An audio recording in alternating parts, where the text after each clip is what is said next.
Hi, my dears. Today we are going to learn what will happen if we eat too less or eat too much food.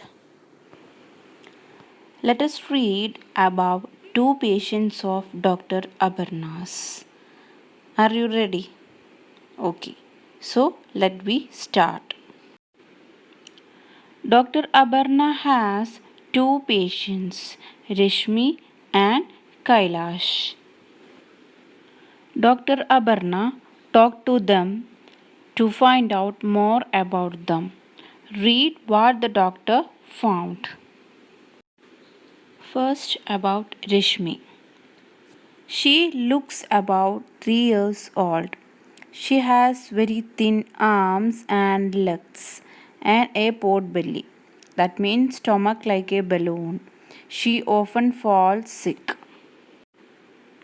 She always feels tired and cannot go to the school regularly.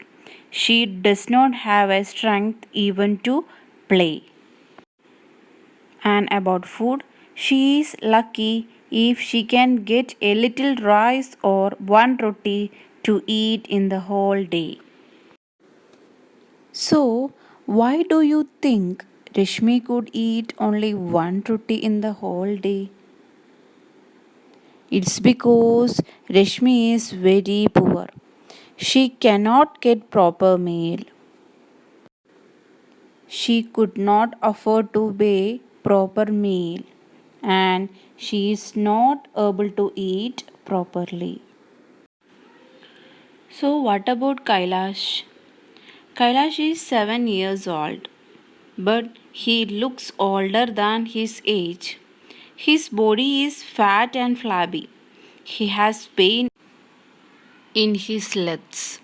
He is not very active. He goes to school by bus and spends many hours watching TV. Regarding food, he does not like to eat home cooked food like dal rice, vegetables, and roti. The only thing he finds tasty are chips, burger, pizza, and soft drinks from the market. That means all the day he eats junk foods. Do you think Kailash would like games and sports? No, isn't it? He has a fat and flab body, which shows that he is not interested in physical activities. So, we read about two children. One is Kailash, who does not like homemade food. The other one is Rishmi, who does not even get one proper meal a day. About half the children in our country are like Rishmi. They do not get enough food that they need to grow and develop properly. These children are weak and sickly. That means often ill or in poor health. But it is the right of every child to get proper food. So what is mean by proper food? Proper food means food contains all the nutrients in adequate proportion or adequate amount, which means that the food consisting of adequate amount of nutrients necessary for good health.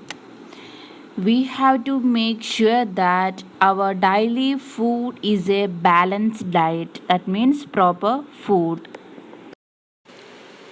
We know that nutrients are the basic factors of food needed for our body. And nutrients are divided into carbohydrates, fats, proteins, minerals, and vitamins, etc.